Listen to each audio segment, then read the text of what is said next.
Hello, friends, and welcome to another episode of Just Another Kill Team podcast, connecting kill team communities across the globe. If you're passionate about the tactical skirmish game that brings together strategy, lore, and creativity, you are in the right place.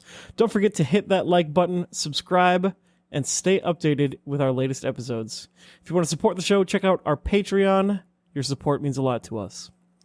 Follow us by using the social media links in the podcast description for all the latest news, and be sure to leave a review to let us know what you think. Thanks for tuning in. Here's today's episode. Alex and Thomas, how are you guys? Good? Good. Yeah, I'm so happy to be here, guys. Super pumped. Big fans of the podcast for since like 2023. So yeah. Since the first Canadian guest. Yeah. Yeah, we got into Kill Team 2023, and then as soon as we found out about the podcast, been listening weekly, like every Monday. I know it's there, and then I listen to it on the way to work every week. So it's been awesome.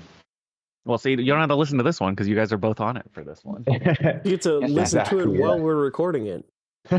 Yeah, exactly. Yeah. We on our first tournament down to Nova, we were just learning Kill Team, and I think for like the 8 hours we just listened to like every single episode that you had, and so we're like, oh shit, this is a world game. This is like unreal. They're like interviewing people from like Poland, Australia.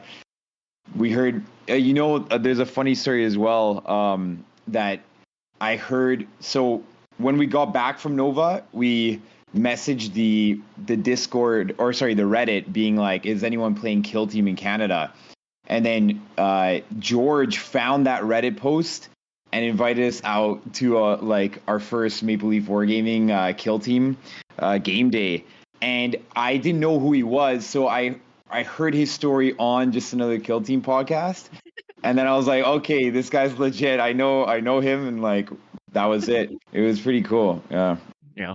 I mean, it is a small world sometimes, especially, as much as Kill Team is kind of like a global game, there's not that many people playing it. So it's definitely not like 100,000 people, I doubt. But it is nice because you get to hear from a lot of different people. And it's nice for us to be able to have different points of contact to see what the rest of the world is doing. And Canada has been doing a lot, as of the last year or so. Thomas, go ahead. Right You got it. Okay. No, we've been blessed to have like such a great scene here, and just some bastions of the scene, like growing them in Toronto, Kitchener, which is near Toronto, about an hour away, and then just popping up all around the Greater Toronto area. Just tons of little groups getting together. So. A lot of stores jumping on board, making Kill Team like a priority, which has been really, really cool as well. So we've been really blessed in our scene at the moment, and with kind of the increased ability to get people out to Worlds and stuff. We've been trying to get to a lot of the tournaments down to the States. Big group of us too, so it's been great. Yeah, the friendly rivalry across the board. I know when it comes to Underworlds, there's a Canadian. I think Canadians like rule the Underworlds like ticket gaining scene. And then the funny backstory for Canada versus US and Kill Team is the first year that you guys got a golden ticket. One of the Brooklyn people went out and stole the golden ticket from Canada to go to the first Worlds, as it was. Yeah, and then George came last year to NYO and took the whole thing. Repaid it, yeah, and we have to shout out George because he's really been building the Toronto scene, especially there, and he's been in it since Kill Team 2. He was telling me yesterday, and he's trained up a lot of us. And then between him and the Chimera scene, and then now the Hamilton scene that we have, so we have Waterloo, Hamilton, and Toronto. We have this kind of trifecta of really a lot of Kill Team players. So much so that like Ryan in the Hamilton scene, he's running tournaments called Basement Bastards, which is one of the golden ticket tournaments. And his first Basement Bastard tournament was at his house in his basement. And he called it out like, guys, I'm going to run a tournament this weekend. And literally in 3 days, there was 25 people in his basement playing Kill Team. So big basement. Yeah. And he gave away like so much. His prize support, he like 3D printed 50 things, like gave away a Rogaldorn tank, and like had all the terrain, Morok, and all these things, these cool things to play on that we don't really get to play on regularly. So between him and then at Torchlight, there's a new, so the golden ticket tournament at Torchlight yesterday that we just participated in, we had 32 players. We got the CTC. Top shelf. Oh, sorry. They're both, Torchlight. Torchlight was with Basement Bastards for the previous. Yes. They both start with T, so yeah. Top shelf, yeah. Yes, they do. And so top shelf, we had 32 players and 3 golden tickets, which was really awesome. And we have like these 3 huge stores now supporting this scene of about 200 players in the local area on the Great Lakes Kill Team, from Toronto, from the surrounding area around Toronto, and from Rochester and now Vermont and Saskatchewan. I mean, Great Lakes, Jason, it goes all the way to you. So you got to join the Great Lakes. It's pretty, you're on the Great Lake right there. Yeah, I mean, it's like a hop and a skip over for me to go get on Lake Superior. Yeah, you're only 2-hour flight away. So we got to get you on the Discord there too. Oh, yeah. Yeah, it's a pretty tight scene over there because you guys have, Command Point Shane around there, and I think Mountainside is also floating around in the region. Like they come out to Canadian tournaments from time to time. I think Mountainside, they are Canadian. Yeah. Mountainside people. Yeah, but I mean, they show up at those tournaments. So I know that like on the East Coast, it's Shane is up north of me in Rochester, and then he goes up for tournaments, and I'll see, me and Jason, when we're doing our week-to-week stat show for Patreon subscribers, we'll see Shane up there, Higher Tech Circle, still blowing people up with Gauss blasters. Yeah, he was there yesterday. Like Shane, he's like our honorary Canadian brother now. And we're trying to convert all the Rochesterians, I don't know what you call them, but they're coming up now really regularly, and we're seeing Shane really regularly. And we obviously stayed in the house together at Worlds, so now we've got to know him quite well. And he routinely comes up and always places either first or in like the top two or three there. So he's been great, and it's been really amazing because it's only 2 hours for them. And to get to actual New York City proper takes them probably like 5 hours, 6 hour drive. Yeah, it's a 5 or 6 hour drive because it's I think you got to get over a big mountain range to get into New York City proper. Yeah, there used to be a ferry directly across from Rochester going to Toronto back in the day. So you could just like cross the lake on a ferry and just go from one place to the other. Unfortunately, they stopped it, but it would be epic if they brought it back. Yeah, it's too bad that Beta Decima didn't stick the landing, because then we can't have a ferry mechanic in the game. Exactly. Yeah, I was so pumped for Beta Decima as an actual setting. I themed a lot of teams around it. And we picked it up. We played it a couple times. Everybody dropped it.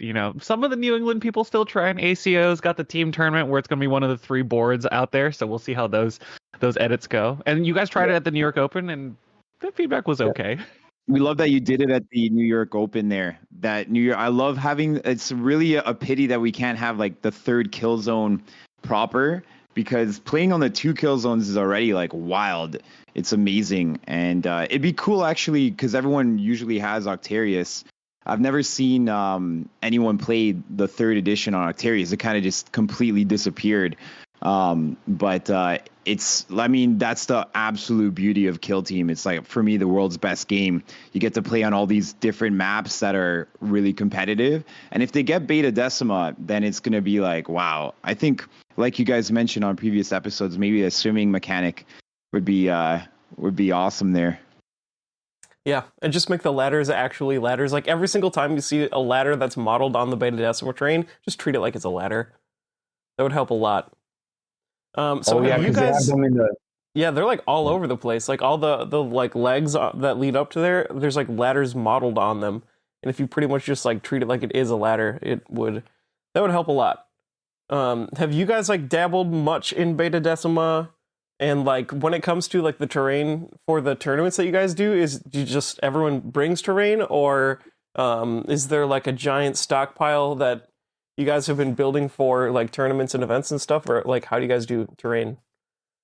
I think a lot of we're lucky that a lot of the stores have they have like the more regular stores will have like their own sets that will cover a lot of the tables, but the TOs will regularly, if they need any terrain, they just shout it out in the Discord like, hey, we need some sets, and then like everyone just like immediately jumps on and they're like, oh, I have this set, this set, this set, I'll bring it up, and then you try to get there a bit early and then just help them set up. So the community is really good if there ever is a need, if the numbers get large and we need like more sets, like everyone just is more than happy to bring their sets. For the Chimera tournament, we brought our Volcus set, which I themed to be all jungle.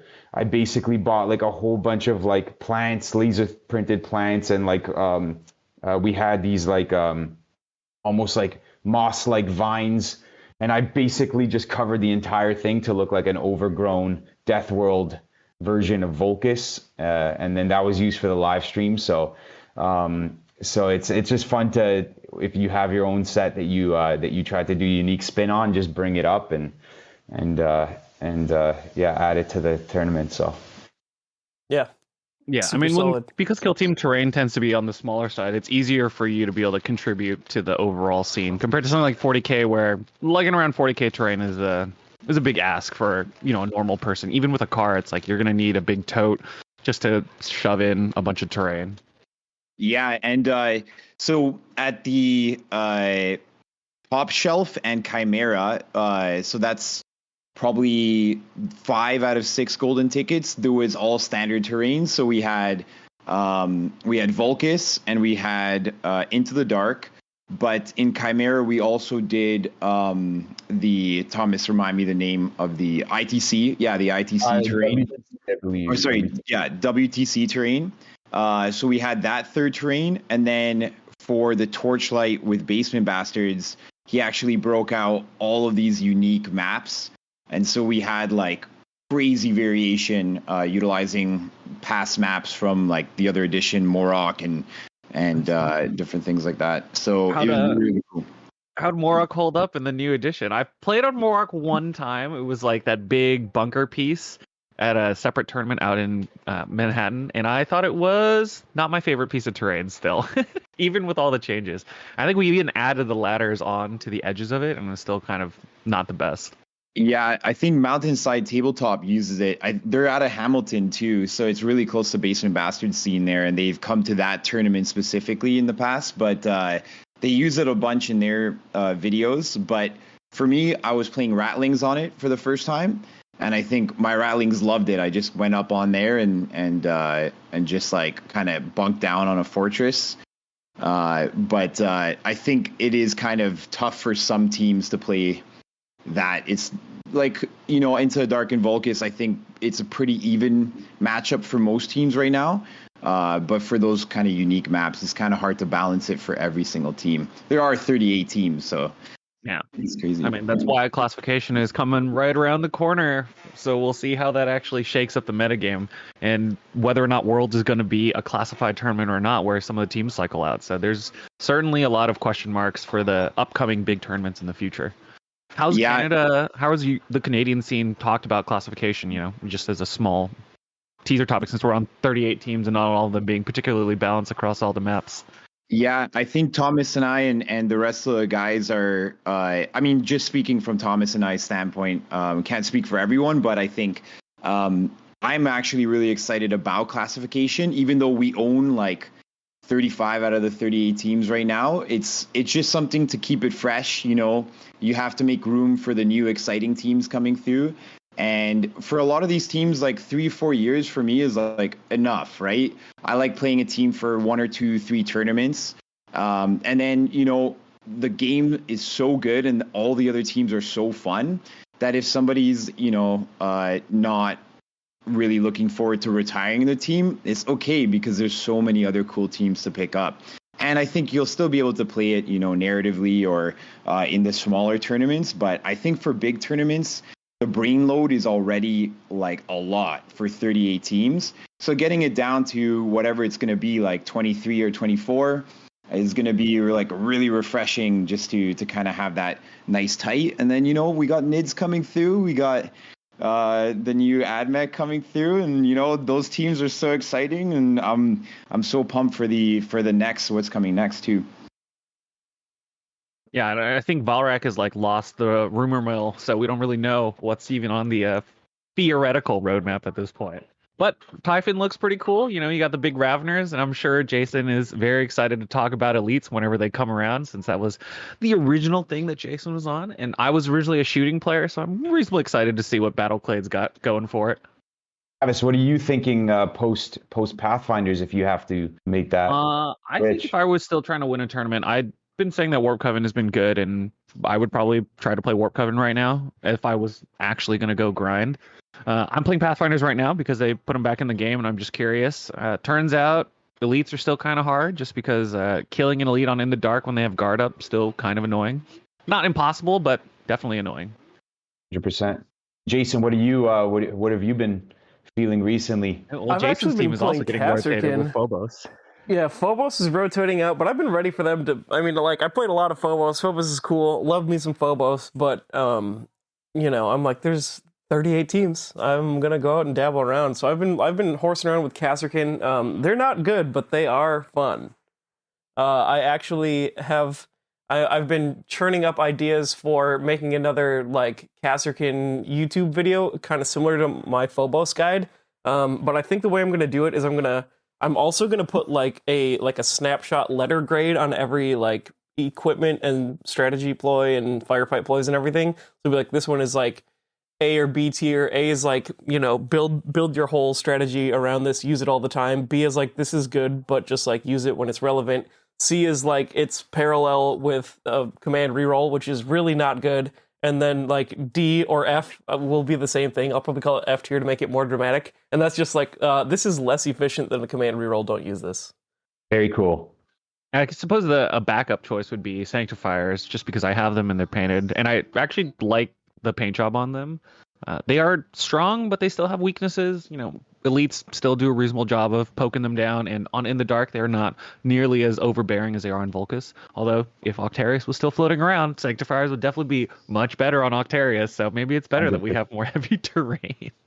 100%. Yeah, I faced Sanctifiers yesterday, and yeah, if we wanted to talk about individual game matchups, yeah, it's Into the Dark. They kind of get a little bit like stuck, like they can't quite do their full big movement as well as on Vulcus, because they're funneled into these doors, which makes it a lot harder to kind of get those cool plays going.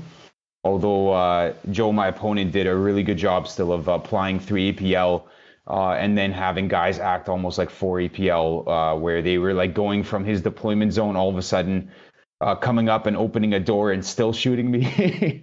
But yeah, it was a tremendously good game, and Blades of Khaine thankfully had all of the tools that I needed to kind of. I think Into the Dark favored me as well. And I was able to get this super sweet surprise torrent shot from a Dire Avenger onto his Confessor and another guy, and the torrent broke the fact that they broke the rule that he can jump in front. The bodyguard thing, yeah. So the bodyguard, because they can't do it against torrent. So I found this angle on this super sweet shot, and yeah, I got like rending. I got some nice crits from the ceaseless reroll, and thankfully blew away his Confessor and the other guy with a sweet shot. So, but yeah, it's a tremendously good game. Yeah. Yeah, I actually am very curious to do just a quick little dive for Blades of Khaine. Like, I mean, every time I've dabbled with it, I'm like, Gallowdark was way harder for me than Vulcus. Do you have any like quick slapshot tips for playing beta or playing Gallowdark? Yeah, Gallowdark I found, so I was coming from Exaction, which was, if not my favorite team in the game, where it's very defensive. And so my immediate slant was towards Dire Avengers and taking security. So 3 out of 4 games I took Contain in the tournament, and Contain worked really well on Gallowdark because and also on Vulcus, because you just have this ability to almost like your opponent's going to have to come into you, and you can stretch and you have the capability to get to them and stretch and kill them if you need to. So on ITD, I was able to kind of Blades of Khaine, because you can kind of open a door and then still charge and fight with 3 APL. You have it everywhere. That worked out really nicely. Dire Avengers are definitely the stars of the show on ITD, I feel, because like if you can get a Torrent 2 shot, which I got multiple times during the tournament, on someone, they'll be like, oh, you can only kill one of these guys. We'll probably trade back and forth. And then all of a sudden, you have a lethal 5 ceaseless. And then if you're on an objective, or they are, it's kind of like the piratical profiteers from Corsairs. Yeah. You get balanced on top of ceaseless. So you're all of a sudden shooting 2 guys with like ceaseless balance, which is effectively relentless on 3-ups, with lethal 5 on both of them. Which is with rending, yeah. Which so makes it even the chances of you getting crazier. like 3 crits, yeah, the chances of you getting 3 crits on like almost every roll in that is just like super high. And then you'll go from like you could miss everything, and then all of a sudden reroll pretty much everything, and then if that fails, you still have Wraithbone Talisman to add in there. So it's like the chances of you just blowing people away are super high, and the team just feels super reliable with all of that. And I found that I was able to, even though I had guys in the middle, let's say I had to stretch to a door, the 6-inch, 7-inch movement was enough to kind of get me to where I needed to threaten. So the fact that the Blades of Khaine have the like that extra inch, and they can get stuff, make them better than other teams on ITD. Like, it doesn't punish you as badly for like, oh, my opponent, like I deployed first, my opponent actually didn't go on this side. You can quickly get to another side and use your models effectively where they need to be. You also have access to super conceal. So in those big rooms, I just had a barricade. I was able to throw up a guy on super conceal, a striking scorpion. And so I had the advantage, because if he came in, I could stretch to him way more easily than he could to me. Against Sanctifiers especially, the Dire Avengers can outrange anything he had. So I could guard a room, and then if he jumps in, like I'm in the kind of advantage, because I can outrange him. So yeah, they just have like so many tools where depending on the map and what you need, they're just like, they can reach and be so flexible. So I definitely had a blast playing with them. And yeah, ITD, you could do some interesting things like with striking scorpion, like Milton was saying, you can like just stay on conceal, do D3+2, and then hatchway fight on conceal, which is another just nasty thing. So yeah, really cool team. And this is all predicated on, using Contain to force your opponent to come into you. So are you getting the full 2 points from Contain generally on turn 2? Because it feels like this would be a situation where Contain is probably going to be used to go like 4 or 5 points rather than aiming for 6. Because you're looking for a positional advantage versus just a raw scoring advantage, where something like center line or, Seek and Destroy would be aiming for. Yeah, so I played my my 4 games yesterday were 2 scouts, so the Salvation matchup, the Blades of Khaine scouts, and then I played Goremongers and Sanctifiers, so I got those matchups in as well, and I scored pretty much, the lowest I had was 3, and then I scored, I think, maximum twice, and the beautiful thing is that if you can be a little bit aggressive and just even the activation number a bit, get a couple double kills, then you typically have enough agency to like deny their people coming in. And because you can double tap with any of your operatives, you can cover the whole board, and anyone who enters your zone, if you don't kill them with one shot, you can spend a CP to just shoot them again. So it makes it super reliable to take out anybody who's trying to stay in your, like even Goremongers, like if they, like against other teams, they could break your Contain because you shoot them once and they're still there. Whereas with Blades of Khaine, they have that unique ability, like anyone on your team can just make sure that they do the job. So I found it extremely effective. My poor Goremonger's opponent was waiting for me to come to the mid board so he could have his way with me. And I just stayed in my deployment zone on like a horizontal Vocus map. And he's like, you're just staying in your deployment zone and passing. What the heck's happening? And Yeah. because I knew that he would have to his tac ops would force him to come to me. So I said, Yeah, it's let's definitely just play contain a and see what commonality that I've heard now between you and Milton, where you guys are playing Blades of Khaine not as a very proactive team, like maybe one proactive operative that you maybe juxtapose in case you are worried about your XR getting murdered, but staying a little bit further back and playing in response to what your opponent has to interact with you on, because your shooting's good, your fighting's good, but if you fight and you lose, you're in a pretty bad situation because now your opponent has won a fight and they're at the mid board. So Yeah, that just happened playing a to little me. bit further back in turn order sounds like it's working pretty well for both of you. Yeah, 100%. It happened to me where I was trying to be aggressive with a Banshee against my second scout opponent, Dave, and basically I even with Ceaseless, I fluffed the rolls, only got 2 hits, and then he was able to kill me with combat knives, and then so I like lost a Banshee on my own activation, and then I lost the activation count, and that was my only loss. Was like the I could have mitigated it probably a bit by maybe pairing out fighting twice and then using the Scream that's Rain of Tears to kind of probably get a hit on the second crit on the second and go back. So there was ways I could have mitigated it. But yeah, if you're aggressive and it doesn't go well, you're losing an operative. And because you have 3PL, you're generally way more flexible than your opponent in terms of reacting.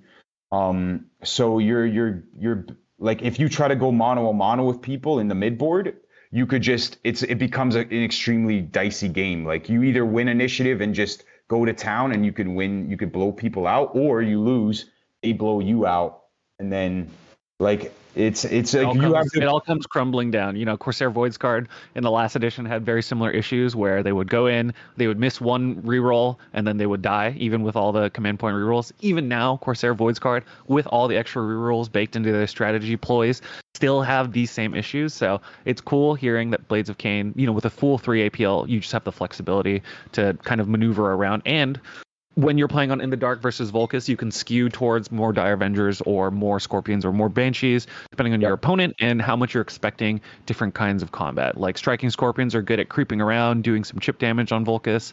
Dire Avengers are pretty good at outputting damage anywhere where there's Lethal 5 available, you know, because you have Torrent on demand. And then the Banshees are very good first lines because they can take an attack or take a charge very well compared to some of the other operatives. And if they get a chance to go in, they can get out relatively scot-free sometimes. Exactly, yeah, and you have really good defensive combos where you need them. Yeah, one thing, because you had Milton on a month ago, I've been like basically listening to his masterclass on Blades of Khaine for like the full month, just on repeat. So and then George had been running Blades of Khaine too, so I infused their wisdom and knowledge into my brain. So I went in with 6 games on Blades of Khaine, but it felt like I had way more because I just was like absorbing all of this wisdom. For those of you out there that are like not having the opportunity to play too much, like sometimes just listening to people with experience can just give you those moments where you're in game and you're like, oh yeah, I remember he said something about this, and then you're much more, you have all of those ploys and aspect techniques in your head a lot more just because you've just been absorbing it. So shout out to Milton and George for kind of like infusing me with the Aldari wisdom. Is there a specific thing that you remember not having seen in person that the two of them had your brain kind of like spark a moment? You're like, oh, I remember that this came up. Yeah, 100%. Like Dance of Death, kind of like swapping people out. There was moments where like I had a guy only on 2, really killable, and then Dance of Death with another guy who was fresh allowed me to put a guy a way better position. The defensive combo of the Rune of Shielding plus Forewarned plus Contempt is just so good. My Goremongers opponent, he got this amazing line to go up a vantage and chain glaives one of my Banshees, and I'm like, oh no, I didn't see that, and then he rolled 2 misses, and I'm like, Contempt. And then it locked him out of rerolls. And then I made 1 save and Rune of Shielding the other. And he was left there with his pants down, just sitting on a vantage with all my guys in the back, just like licking their lips. Yeah, gunning him down. And then after that, he got kind of timid to come at me. So it kind of worked to like as a psychological thing where he's like, oh, my one aggressive play just completely failed. but it only happens once per game that you have the Rune of Shielding. So, but it would just psychologically made him less The willing emotional to damage was too real for that one. Yeah, and so it played into my strategy of just holding back, because then he got scared to kind of come at me. That was a very particular thing. Lots of different moments, just keeping the techniques fresh. Rain of Tears, I didn't really know too much about prior to like listening to all of that YouTube stuff and from Milton, and just knowing that you could go in, do one crit. You don't really have to fight a full fight. You just do the crit, fall back, and then you shoot. It's just so flexible to get stuff like just being able with the Striking Scorpion to finish someone off, then go back into conceal. Strike and fade is just so good too.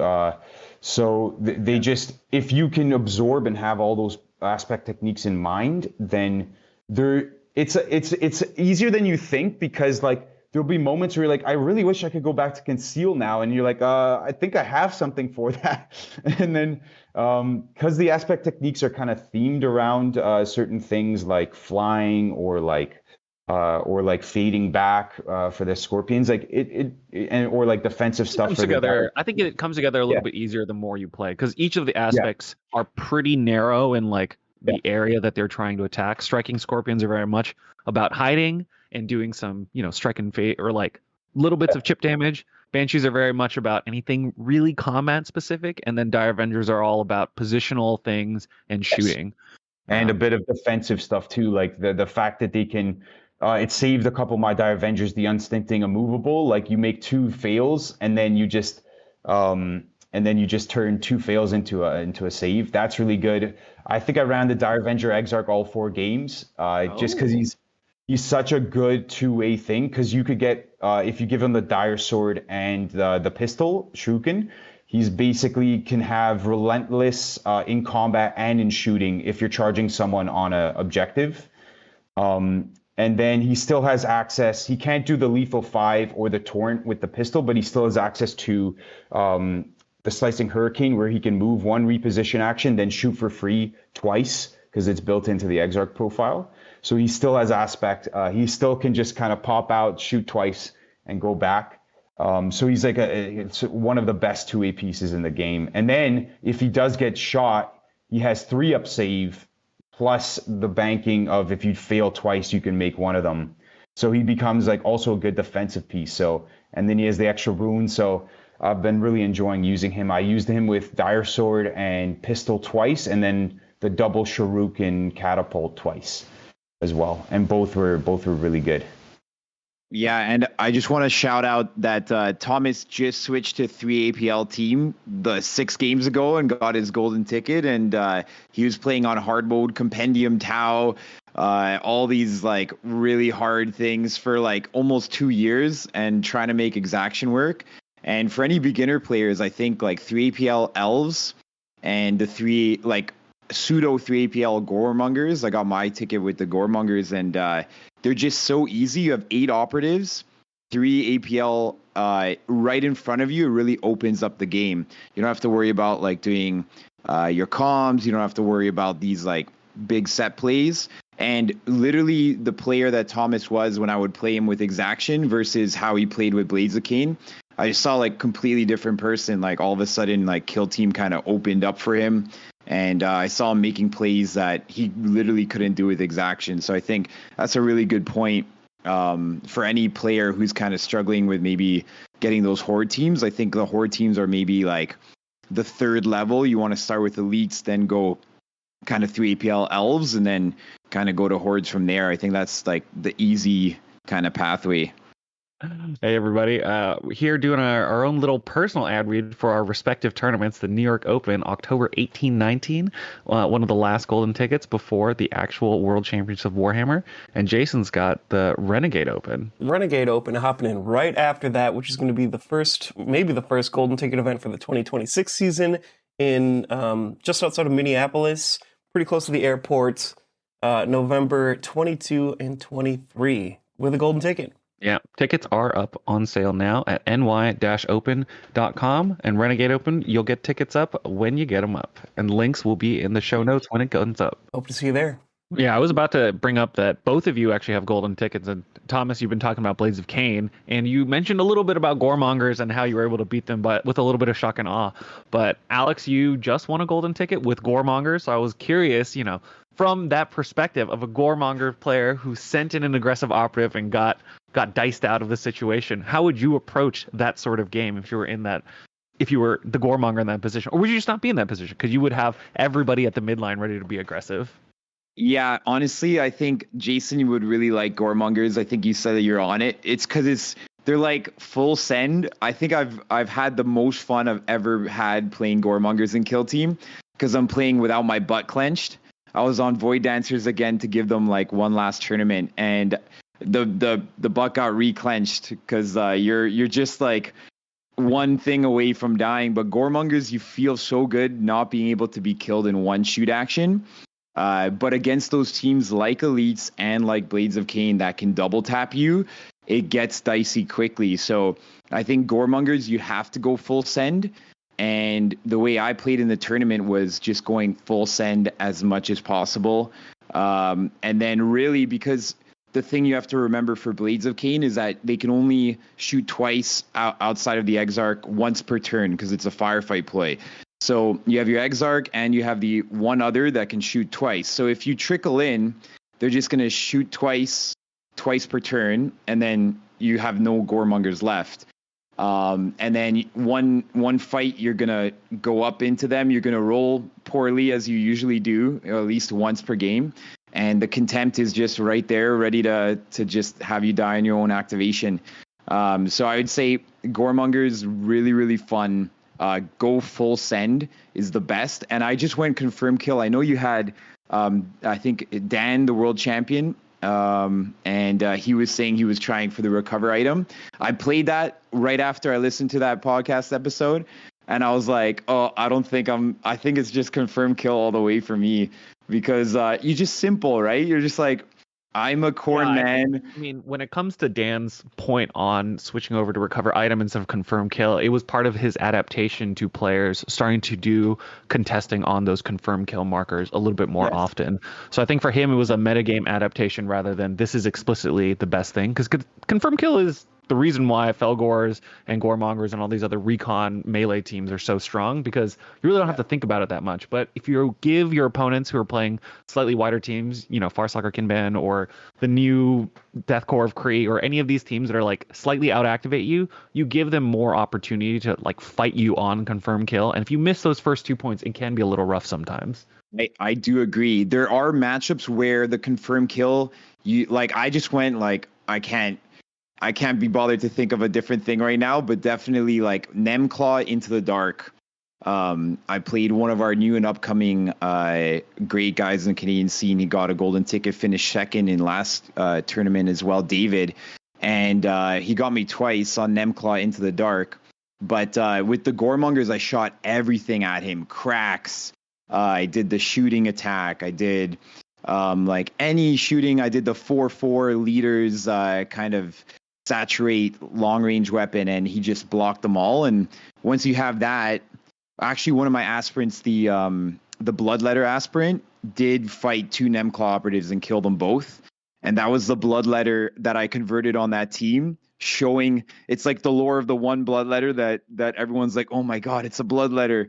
And they get really excited and then become Goremongers. So he, in every game, was my best operative. I made him an aspirant, and every crack he throwed, it was like a 666 crack, kills like a Phobos marksman. So it was really cool to have that Bloodletter thing. But I think back to the confirm kill, yeah, it's like when you've come up to a team like Jason, maybe like going all assault intercessors, like it's just going to be a rough time. It was like when I played Felgor into my brother's all assault intercessors.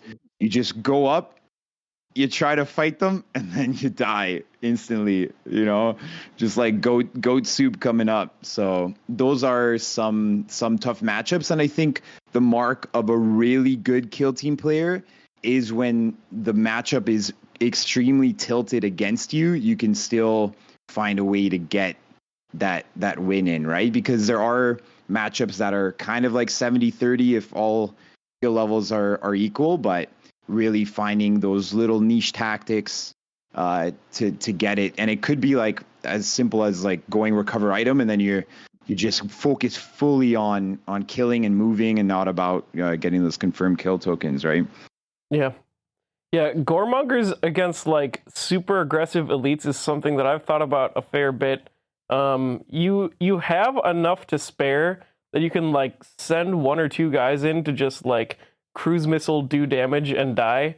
And if it goes poorly, it's not the end of the world, and if it goes well, it's a huge advantage. And then otherwise, you can like draw people in and shoot them to bits because you actually have way more shooting tech than it looks like. Because once you do like the wrist chains and you like buff them up to the point that they're relentless, if they're shooting back and you have the relentless armor saves, you are not horrible in a shootout. And then the leader, like you said, he's got 4 attacks hitting on 2s, 4/4 saturate. That's just a full blown good shooting profile. Really good. Yeah, so it's like you can get a lot of mileage out of shooting people. The Inciter is actually like better than the Blooded Meltagun. I'll say it, and I'll stand by it forever. And it's a hill that I'm going to die on because it is extremely how many blooded reliable. tokens are we talking about? 0 blooded tokens? Oh, or, it doesn't matter Gaze of the because Gods? if you fully load the Meltagun, you get like 1 shot out of it, and then like you probably get like 1 pretty reliable shot, but it isn't even like for the amount of work you put into it, it doesn't guaranteed kill a Space Marine, and that's just like not great. Whereas the Inciter can just like run around and be like, boom, 7 damage. Doesn't matter who you are or what's going on. I just shot you for 7 damage and gave myself a blooded token. And then if you like shoot, charge, fight, you shoot them for like 7 damage. You get the blood token to immediately use that to free rake them, which gives you another 1 back because you dealt damage. And now all of a sudden you've done like 10 damage and you haven't even fought yet. So like the Inciter and its crazy chip damage is actually like insane damage output. You've got a lot of shooting there. I think between the Inciter, the leader, and the wrist chains, that's like the 3 shooting things. You could noodle around with the harpoon gun, but I think it's just not risky enough. Like if you look across the spread of all the teams, there's not really anyone that comes at you with no rerolls and is worth mentioning. So, like, putting all your eggs in a no rerolling flesh skewer guy basket is just not it for me.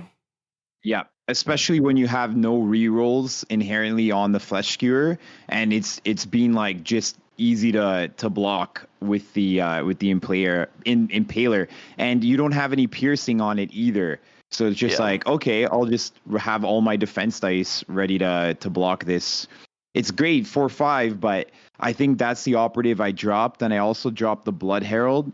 But the Inciter for me was like MVP of a lot of games. That Daka dash, the free dash, gives him like inherent 3 APL, and then his ability just to have 3/4 in combat as well. And it's also ceaseless. The ceaseless combat without any other buffs. Very good. And rending. So in my Kroot game, I just put him on one flank of ITD. He defended against 4 Kroot, killed 4 Kroot operatives on his own. Got charged by a dog, killed a dog in combat, charged 2 other operatives, killed, healed, like just unbelievable. Because you have 3/4 rending ceaseless in combat. Is rending in melee too? How did I miss that? Ceaseless and rending. Point blank. Wow. Yeah. It's you're doing damage in combat with crits, and you're actually pretty good defensively. So I think that model is like an incredible model. And actually, speaking of blooded, we took the blooded enforcer, and I put a Warp Coven sorcerer's head, the one with the crazy horns, and that was my dual. I'll give him one more dual pistol, and he was my dual wielding blooded for the Blood God guy in there from the set. Because you fully kitbash your Goremongers team, right? Yeah, I used it from the from Necromunda. We had the Corpse Grinder cult. And that gave me some really cool models with actually like the axes were on kind of wrist chains. So it really like gave it like, oh, this guy has a wrist chain that he can throw. And that cult base was really cool because it does look like they're 10 wound chunkier models, where the Goremongers absolute wicked sculpts from GW, but they're kind of thin looking. So you kind of question if they're like 10 wounds overall, you know? Must be those metal legs give them a little bit of extra, the 3 extra wounds from normal humans, but... Cybernetic graphs in Kill Team rules all do grant HP bonuses or feel no pains, so not that far off. Yeah. So I think that was the cool thing, and we actually ended up having, because we converted them, we had them like as early as like you guys and the content creators, because we could just start playing with them as soon as the rules came out. So that gave me a little bit of extra practice with the Goremongers by the time the tournament came around. And then I actually played Sanks for like half a tournament because I had to go to a wedding, but I still went to a tournament before because Kill Team is number 1. But yeah, Sanks are a whole bunch of fun too. I love the Kill Team mechanic of just like, I just got a bunch of guys and we want to just brawl in combat, and like it's just the most exciting and fun for me. So you my brawl in combat while your boss is behind, like, go forth, brothers. Yeah, we got to shout out Joe Higginson, who's like he was on Star Striders forever, and then he's on Sanctifiers now, and he was so close to a golden ticket too, but he's our Sanctifier brother in the Canadian community. But it's such a fun box, Blood and Zeal, honestly. I think Joe had this incredible display where he built like this huge chapel, and he had this gigantic piece of parchment that started on the wall, and it kept going as if like the Imperium had decreed all of these decrees, and then like the parchment just kept going all through the display. It was just like enormously long piece of parchment with all Imperial decrees, and he built this incredible phone case in the back. So he found this like cathedral looking background, plopped his phone in the back of this, like where the doorway was. So it looked like if you're looking through this huge wall and you're looking through the doorway, you're looking into this cathedral. And he had his team, he themed all of the operatives in different colors. So you could tell who were the preachers, who were the missionaries, who were the buff pieces, who were like his leader pieces. So he did an incredible job on the Sanctifiers display as well, and he piloted them really well as well. How has the rest of the Canadian scene been interacting with Sanctifiers and Goremongers? You know, obviously they were a big drama point when they came out, just because Sanctifiers were so obviously a little overtuned, to say the least, and people were on the side of Goremongers were overpowered. I don't really think the stats overall have borne out that Goremongers are particularly overpowered as far as the metagame is concerned. And Sanctifiers, either people aren't playing them as much, or their weaknesses on the split terrain types that we have actually do end up mattering enough. If you're a Sanctifiers player on a good run, you're going to play Space Marines. It's always going to be somewhat rough, and you're going to have to play in the dark at some point, and in the dark definitely is not where they want to be. So how has the rest of the scene interacted with them after the Sanctifiers first change? Yeah, so it was really interesting that our scene basically, I think there was a little bit of like, for Worlds and in and around that time, everyone was jumping on kind of the stronger teams. So it almost felt like this reaction when Sanctifiers and Goremongers came out, and there was this hype that they were like overpowered or strong. You didn't actually see like anyone at all bring them to the tournaments, whether maybe it just took people a long time to build them and get them painted. That might have been a factor as well, but it just didn't seem like as big of like an arms race to play the teams as before. So there was almost this reaction to like, how do we pick teams that counter them, instead of how do we jump on that train and like go to OP town. And so there was this reaction, I think, from the community of like, how do we counter this threat rather than like, how do we just exploit the native power? And we found in our first playtest games with Sanctifiers and Goremongers, we found them to not be like as hyped as they were. And then especially after this change, in my experience, that especially in ITD, that the fact that they couldn't do the extra move in the first turn just didn't give them as much of a threat range because they couldn't all be at the mid board for that second, call the procession. So it was kind of slower to get out of his deployment zone than usual. So it was, I definitely found after that change, they didn't feel as overpowered.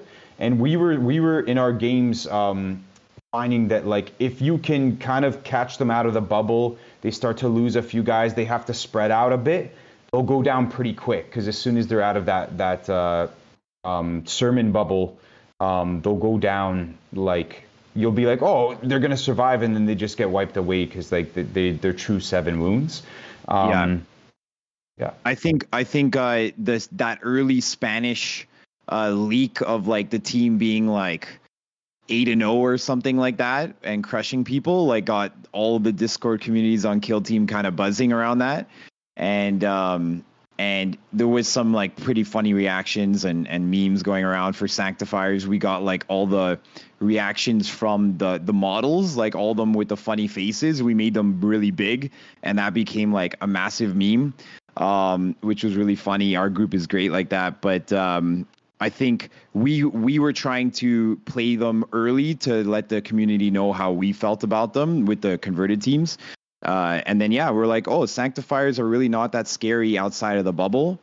And then even when they had the first turn move, if you just outweighted that first turn move, they're like kind of got stuck. They're like, oh, do we kind of go up and engage with people, or do we, because they don't really have anything long range over 8 inches for shooting outside of the plasma, where most people are bringing the Melta, right? So that was a big thing when I played into the Sanctifier, just kind of outweighting them. And when I played as Sanctifiers, I was like, okay, there's definitely every operative that can exist outside of the bubble, you send them, like the preachers and the missionaries, you send them outside the bubble. But even the like the elf model with the 3 APL, the assassin, you have to keep her within the bubble, because if you don't have access to those rerolls, the damage mitigation, really is all about being in sermon with that team. So you kind of have to adjust and be a little bit more cagey and be like, I'm going to keep in sermon. Every model has to be in sermon, because outside the sermon, they're just kind of regular humans that just go down easily and can't hit anything. Yeah, I think, and as soon as you try to kill the Confessor, in my game against Sanctifiers, luckily he didn't get the roll to stop me from doing an action. When it did come up, it didn't really interact with my long range torrent, which is another thing. Like, if you can get outside of that range to get that shot, then you're in a good spot. But when Sanctifiers came out, I was certainly thinking, like, what could threaten the Confessor? And, like, I was thinking, what has Blast? What has Torrent? You're looking at, like, Corsairs, the Shredder. Can you get that shot in? Torrent from long range. Frags actually, you can chip them down a bunch. You could do out of activation damage that can get around the damage mitigation. That also makes their wound pool a lot less effectively as well, like Striking Scorpions, D3+2, Shade Runner, maybe the Plague Marine, like big kind of mace kind of flail thing can do something like that too. So immediately my mind was thinking on all of these things, like, how can you break their kind of, because if you just go and you think you're gonna just do normal damage, your bolt guns become 2-3, and they go effectively to like 10 to 12 wounds instead of 7 and 8. They almost feel more like commandos, and they have just a scratch, so kind of commando-esque in terms of like how many hits like they can a mid-range commandos team if you let them be. I think that's kind of why I found the plasma gun to actually have some fair amount of use, because so much of the team is playing at the mid board and scrimming around, whereas if you have the plasma in the background, it can take shots of opportunity and then get back into cover, which is very powerful. And if it's out of range, it has severe, which means that it's generally putting some damage down range on, hitting on 4s, which is rough. I think the plasma is a really good choice because it keeps your enemy's long range threats honest. Like, the fact that I could just go on guard with the Dire Avenger in this massive room and I knew he couldn't do anything, meant like you're in a really good position to outrange. So that's another weakness they have. So the plasma kind of mitigates that a bit. a little bit. Yeah. Yeah, I would say the missionaries are like the MVP models on that team by far, because what you don't realize and what your opponent can't realize is that you can move your whole clump of people around the confessor, but when that clump is moving, the missionaries on the other side of the board can also move. So you kind of have these like 4 APL threats that it's like, oh, all of a sudden, like this massive clump is threatening me and the 2 missionaries separately. And if you give them a third APL, that also from the little baby there, it actually, the cherub, it actually becomes a 4 APL like clean model. And in one of my games, I gave it to the flamer, and she just like went up so far and got a nasty flame and killed a bunch of Missionary models. Flamer is with the Holy Relic is quite the cookout. It's like 4/5 or something. Yeah, it's a 4/4. It's a 4/4 flamer with 8 range, which is 2 more inches than every other flamer for the most part. Hits on 2s, still has the blaze rule. So, and because it has a Holy Relic, it's always in Sermon, which means it's always getting a bunch of different rules. So, very powerful model. Also, that stupid 8th wound. Yeah, and it has access to Relentless with the Firefight ploy because it's always in Sermon. So if you really mess up a roll on like the Melta, the Plasma, or a Flamer, you have like literally a Firefight ploy Relentless. So their Firefight plays are like really, really amazing. Plus purity skills. I think the Relentless has to be within the actual Sermon range. So it's got to be within 6 inches of your person who's giving the Sermon out. So I don't think it gives Relentless, but you've got Severe when you're flying out to go slap your opponent. So Ardent Eradication requires you to be within 3 or 6 of the Orator. So it does require you to actually be in range, which is, I mean, it's a minor thing. Ultimately, I think the Missionary Flamer on Sanctifier is 4 on 2s, 4/4, severe, -1 damage flat with just a scratch with 8 wounds. Their only real weakness is she doesn't have a melee attack. So charging and fighting her is very good. So she'll get the 1 toast, and then generally you should be able to kill her. Yeah, and purity seals and their access to CP boosting as well with the equipment is great because you have like a lot of CP, so you can always. It's definitely a very powerful team. It has some weaknesses. Obviously, the weaknesses are not always around, but Space Marines are by far the most popular faction week to week that me and Jason see. Even if they're not generally winning these big tournaments, I think probably like half of the metagame is some version of an Astartes focused team. And that's the easiest to start with, right? You only got to build and paint 6 models, and I think it's the best place to start with because the stat checks are great. Like the newer players playing with like Nemesis Claw or Plague Marines, they can actually like it's hard to play into those teams at any point. The stats are just so great, so you can really take those teams and main them like for 25-30 games in your initial kill team experience, and you can do some damage even against some really experienced players. Yeah, and even just like 6 regular bolt rifle intercessors can just like smack this game around and cause a ruckus. Same goes with just like 6 chainsword intercessors. You can really just like chop people up and go crazy. Yeah, just the access to fighting twice, shooting twice. It just gives you like more flexibility, and you don't have to think as hard as like where's my combos. Because with Exaction, like even on ITD, they had similar problem to kind of Sanctifiers, where like you can get these sweet combos, but everyone kind of needs visibility. Everyone needs to kind of see their opponent to stack. So you end up kind of like trying to get all your guys there to try to like counter punch. And when you have just your 3 APL Marines running around, it gives you a lot less kind of like mental load to kind of like where is everybody trying to coordinate, and then you're just like, oh, this guy could just go and do his own thing. It kind of allows you to play like you see more angles because you're a little bit more free, and it allows you to get these angles, and because everyone's a threat, those angles could come from anywhere, which Jason you're an expert at, but yeah, like I noticed the same thing with Blades of Khaine, because everyone can do that 3 APL. You get angles from everywhere. And these teams which don't look overtly powerful, like 3/4 bolters or Shuriken, like they can do damage when you have that flexibility. Yeah, definitely the power of having lots of operatives that kind of work the same way, and that's definitely a strength of all of the Astartes teams and the 3 APL Elf teams. Even if some of the times the Elf teams just feel like you're made of glass, because at 8 wounds you basically are made of glass. Can't get shot, can't get can't really do more than one round of fighting, and that's where Goremongers, as an elf team that can heal, occupy such an interesting space in the game. We've had people in the past, Dan, talking about Goremongers. Alex, has your experience been that Goremongers are very much the elf team that's good against other elf teams and hordes, where they're worse against Astartes, or do you have a game plan that works very well against opposing 14 wound elites? I think it's very much so that when I was playing against Aquilons or Kroot, or those shooting hordes, you're like laughing. You're like, oh man, you're gonna shoot me with one activation, and then I'm gonna heal, charge, fight, heal, charge, right? So you really feel like almost invincible in those matchups, especially if you send 8 forward. And against the elf teams again, I was like, oh man, how could I do Void Dancers into Goremongers? Because they don't have access to double shoot. And it's so you're really just like Kwai was giving me all this amazing advice for Void Dancers. You had him on here spitting gold about the Void Dancer. You really have that firefight play of like charge, do some damage and then shoot them.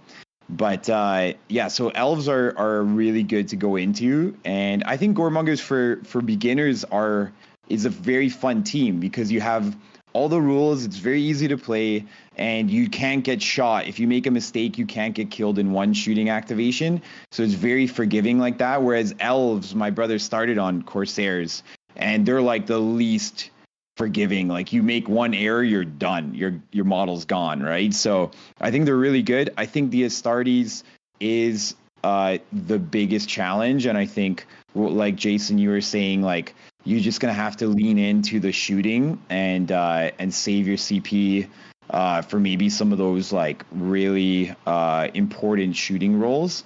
And then one of the other things that I've been trying to concept is I really like if you have the 2 blood, you can go in, you can D3 damage with Rake, so you can get to another breakpoint. So if you get the D3 damage off, you're now in a breakpoint where even if the fight doesn't still go your way, if you die, you can use the firefight ploy to still trade 1-for-1 by doing another damage on your way out, depending on what you have left in terms of the blood, right? The blood's going to give you +1, but if you don't have, I think it's another D3 if I'm correct there.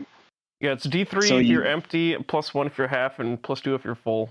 Yeah, so those 2 D3s on the way in and the way out can actually, like, you can still, if you do all your shooting with everyone else and you're like, okay, I have to do the fight against these like assault intercessors, then I think that's actually a really cool way to really do those extra bit of 2d3 damage, right? Yeah, because if you get lucky and you do the full 6 damage, you only need 2 hits to go in. And 4 dice on 3s with a reroll, which is generally how your ploys will work out, means that you'll probably get 2 hits through on the way out as your opponent beats you to death with their double parrying, unless you get pretty unlucky. Yeah, so that would be the one other way that I could concept against these like melee heavy teams, the elite teams. And I think would that go past the Plague Marines damage reduction as well, I think, with those D3s. The chip damage goes past it, yeah. Nice. So so that would be another way into those really tough like Plague Marine matchups as well. And then all the shooting, like Jason was saying, with the Inciter and just running around kind of being a menace is really cool.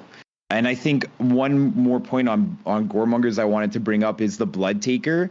I know Ryan, shout out to Ryan, who runs Basement Bastards, and Voyan as well. We all were on Goremongers for the Chimera tournament, and we were all talking about Goremonger tech. And I really don't like the Blood Taker because I'd rather take an Aspirant, bring the Blood Token, the equipment. I got to see what that's called. Yeah, bring the Bloody Cadaver and bring the corpse with you. Yeah, just load it on someone because you could get it in control range, and then another operative can take it. Because the Blood Taker has to spend 1 APL to give that out. They don't have good shooting either. So you're like, why is this person staying back just like spending an APL to give out blood? And they don't have rending, and it's only a 3/5 ritual blade. So they don't have rending. It's not as good normal. And then you're like, why not just bring another aspirant? Maybe even give them the equipment piece so that they're going around with 2 blood tokens. And then now, you're not worried about having a trade, even if it is non-visibility that you can give the blood. It's still, I think, better to have just an operative that can just do whatever you want it to do on its own. So I don't know. Ritual Blade doesn't work with the wrist chains either, which is a big deal. And 3-5 is enormously worse than 4-5. It's like a billion times worse. Because like if you strike twice with 3, that's 6 damage, and that doesn't kill anything. If you strike twice with 4, that's 8 damage. That kills a lot of stuff, injures a bunch of stuff. It's a billion times better. Yeah, I was finding like I had the guy on 2 APL at the end of my turns, and I'm like, what am I going to do with this guy now? Like, he doesn't even have rending, so you can't use the severe firefight ploy to get you 2 crits, which is like one of the most essential things as a Goremonger when you're fighting, is like my aspirants are for sure gonna get that double crit when we're fighting, right? You can guarantee it, right? So yeah, that 3-5 to 4-5, I noticed the scouts got that buff recently from 3-5 to 4-5 on their combat bleeds, and it made it way harder for elves to go into scouts because with 2 normals, like I was dead. So it made it just like every scout became lethal, whereas before, if they didn't get like a crit in a normal, you were okay. So yeah, you're absolutely correct. 3-5 to 4-5 is a massive difference for normal. Yeah, I mean, good tips, I think, on both Blades of Khaine and Goremongers, both of which you have converted very nicely, and you have all over your YouTube channel. You guys want to talk a little bit about the Twinhammer project on YouTube, since you guys are still on the smaller end? Sure. Yeah. So we just started our own YouTube channel, Twinhammer, where we had this inspiration to just share our passion for the hobby. And we started getting to the point where we had so many projects that we couldn't take enough of them to tournaments to show people. So we're like, we need somewhere else we can showcase them, because otherwise, like, they're just sitting there, no one's seeing them. So we thought, okay, like we need to kind of like get a platform where we can just kind of share a passion and a little bit of our process in terms of like what we do and what we find effective, how you can kind of better be efficient in the use of your time to kind of get your projects to fruition, which can be a big barrier sometimes for a lot of hobbyists. Is like, okay, that's really cool, I'm inspired, but how do I get it done quick enough where it's not like taking me so long I lose momentum, lose steam, and then it's sitting on the shelf for like a year unpainted, right? So we try to kind of share helpful tips on how to kind of efficiently get the projects done so you can get your favorite team on the table and really enjoy that aspect of it, and it makes all your games more fun. We got back into the hobby with Warcry, and so we were doing a lot of like hobby stuff for that too. And we're coming into Kill Team, we're like, oh sweet, like the hobby aspect's actually pretty rich in Kill Team too. So let's do it to the fullest we can, and we love conversions. Every time we see a team, we're immediately thinking of like other things that we can use instead, like reskinning them in a new look. So I used the most recent one with Blades of Khaine was I took the Yildren River Blades from Warcry, which are just incredibly dynamic models that came out last year, I believe. And because they were in Warcry, no one really was like paying attention to them. I'm like, these are so sick, like they're almost like new Blades of Khaine looking, or Void Dancers looking, like just flying through the air with spears and blades and stuff. So I'm like, these would be perfect for a team. And I'm like, okay, let's do Blades of Khaine. I had some spare pikemen from the Lumineth that I, instead of putting the spears, the pikes, I just gave them Shuriken catapults from my spare Corsair bits. And so then I themed them around Avatar: The Last Airbender kind of thing, where I did the Dire Avengers on Earth aspect, Howling Banshee's air aspect, and Striking Scorpion water aspect. So for the air, I modeled this like little cotton ball swirling around as if it was like a little tornado of air following each of them. Surprisingly easy, just one cotton one cotton ball just pulled apart, did all 5 of them, and it just stayed in place. I just swirled it. I'm like, that was strangely easy. Worked out really nicely. I used water effects on the water guys, tried to make them. I made a little river on the bases, and then the earth guys, I tried to put like a bunch of rocks on their bases. So it ended up working out really well. I think it worked with all the aspect techniques. So it's fun when it flavors in with the rules. I wrote up a whole thing on each of each of the aspects. Like I did a whole write up as if I was like rewriting the team. Because I love all those little the fluff descriptions on all the teams. I love when they just like add in the little descriptions. So I think it just adds more character, more world building. So I did the same thing, and I have like a ton of fun. I did Harnkin Jaegers. I used our Beta Decima set to have them on a big oil rig with like the hover bikes. I did Compendium Tau underwater. I built this whole platform where they were one thing's above water, one thing's below water, and when you shine light through the water, you get that water like light falling down effect. But the beauty with Kill Team is that it's on a scale where you can try a lot of different projects, and because it's not going to take you too long, you can try so many different variety of things, which keeps it so fresh. And so I think that's a huge part of it. Yeah, we were really inspired by you guys actually, and like Kill Team, spreading the good word for Kill Team, and I think it's like the world's best game. And we were Warhammer Fantasy players from age 13 to 21, took 10 years off, and then came back, and the skirmish settings were like, oh my god, this is Apex Warhammer right now. And so we just try to get the battle against the gray, as they say, try to help people with that. And a lot of new players, the huge barrier is painting and assembling, right? And so with Ninja, there's a guy on YouTube, one of the painters on YouTube, he did Slap Chop Plus. And so I used to do all the the usual like 3 layers of paint, washes, triple highlights, like takes a long time to do the traditional way. And so we called the Slap Chop Plus like Speed Demon. Instead of Golden Demon, you're doing Speed Demon. And so literally just the base black, gray, and white, and then the contrast and 1 layer of highlighting. So you could get a team out in one night with this technique. 1 night to build, 1 night to do all that, like prime, gray, white, and then a quick contrast and a quick little highlight. And then you could get a great effect. And then you could switch from team to team. You're kind of not locked in like, oh, I've built this team and I will never have the time to build another team for the next 3 months. I know that's a big one. And sometimes painting the traditional way, like your models look like garbage for like a long time during that process. So you really like, oh my gosh, like until the highlight layer and the washes come on, you could really like be demotivated. So this one, you kind of look good right from the start, and it kind of helps with that motivation and picking up the paintbrush, right?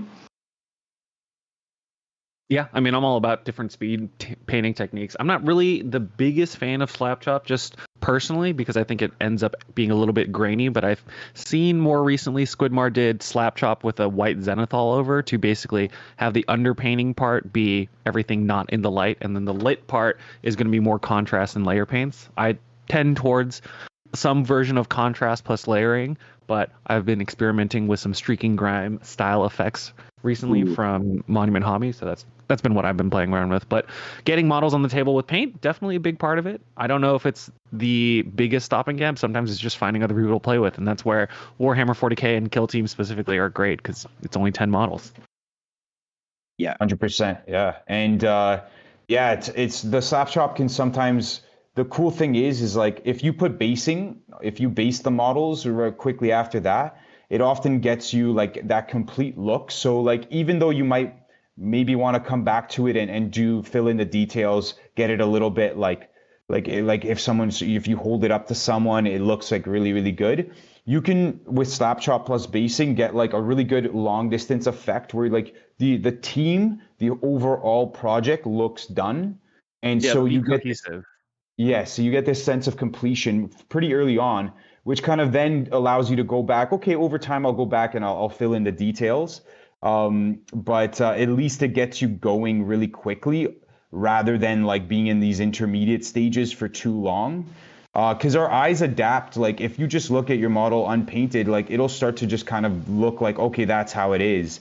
For so like if over enough of a period of time. So we like to emphasize like the more motivation you can get, positive feedback in your process, the more likely you are to kind of like be enthused by it and not kind of lose that energy, right?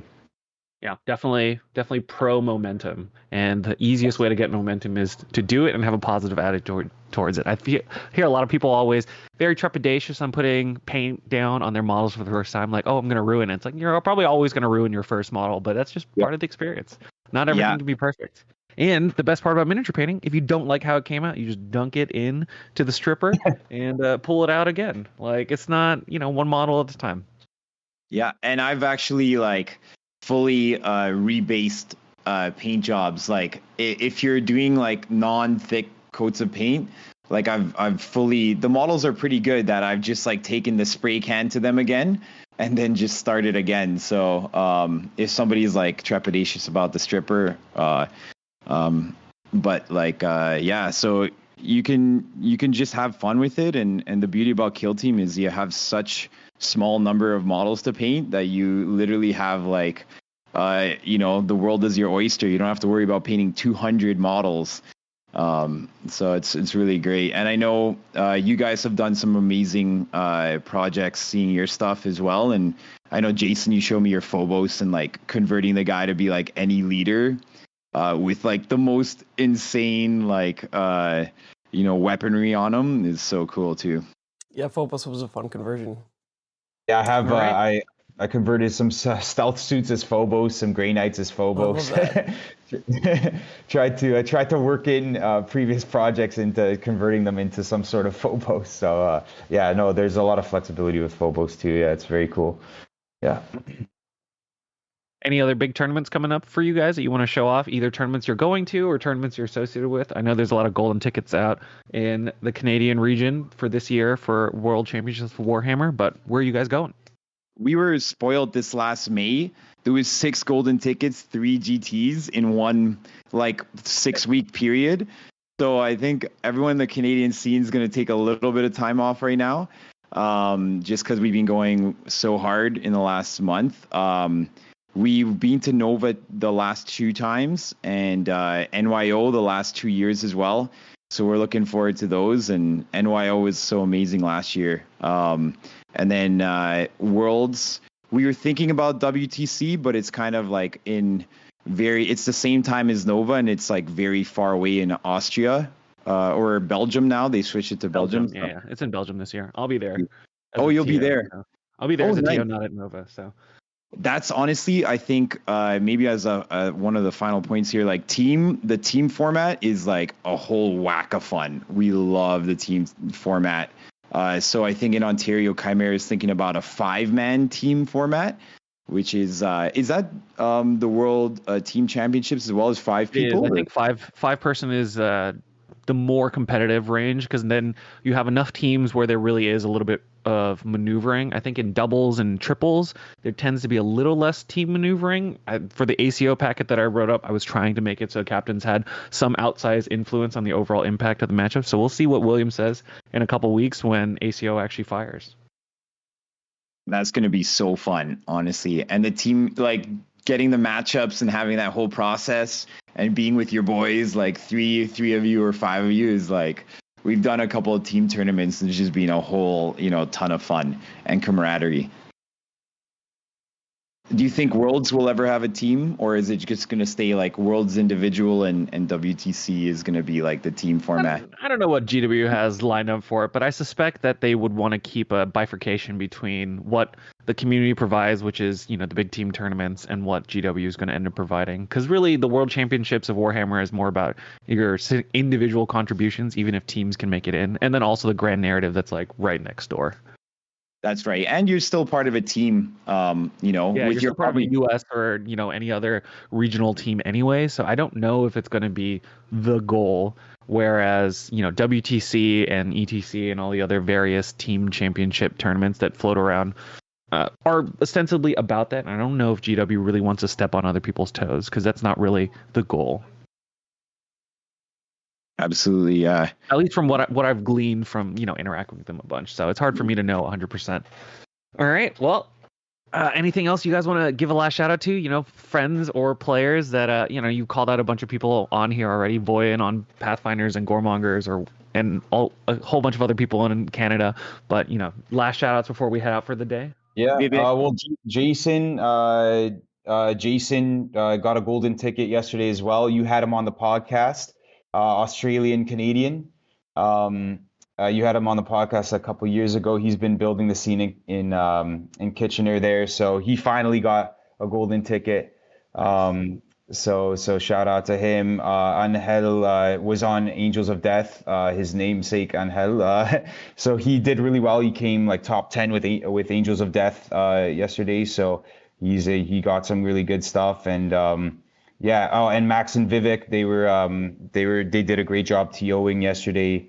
Big parts of the scene here as well. Yeah, Max and Jason were guys that should have been in Worlds last year, and now they both qualified. Max got like 4 golden ticket equivalents, and Vivek, actually shout out to him. He brought the 3 golden ticket event from Ottawa to the Ontario, like to the Western, or I guess Central Ontario scene, and he just did like a huge effort on that, and forewent his own golden ticket to TO the event. So big shout out to him and the guys that are building the kill team community, like Chimera, the Soar in Waterloo, just amazing. You have James, the Colonel Mustard, we call him, and he's a huge a builder. And then Torchlight and Top Shelf. They're always the same in my mind, but like 2 great stores doing a great job. So, yeah. Yeah, the whole crew from Top Shelf yesterday were just extraordinary. They treated it so professionally. It's like it felt like we were like at a World Championships, like beautiful white tables, everything laid out. They had like all the golden tickets and trophies like on a display. They went to like the absolute, like you're like, whoa, this is like being treated with such, like Colin and the whole crew there, they treated with such respect. So they did a great job. One more shout out to Dave Seafried as well. He got a golden ticket. He won with Chaos Cults at the Torchlight tournament, Basement Bastards. So a lot of guys who've been grinding for a while finally coming through. And yeah, so we're blessed. We have an amazing crew over here, and I think in general, like the culture on Kill Team is just so good. Like, just feels like you're going and having like meeting your best friends and having a great day, just getting games in. Yeah. And one more shout out I wanted to say, after listening to you guys so much over the years, I had several times the thought that you could have called this like an alternate name on the podcast, Dorks and Doom Guys. Because like those are terms you were throwing out so often, and you had that really cool kind of like going through seeing which guys were like the most powerful and stuff. So I thought it'd be funny just to bring that up. Yeah, we listen to you guys every week, so it's been like an absolute honor to be on here, and I just love what you guys are doing, and literally like got us into this Kill Team hobby as well. And so big shout out to both of you for like building the global community here. Yeah, thank you guys for your support, and thanks for coming on. It was our pleasure. Yeah, our pleasure. Big, yeah, it was a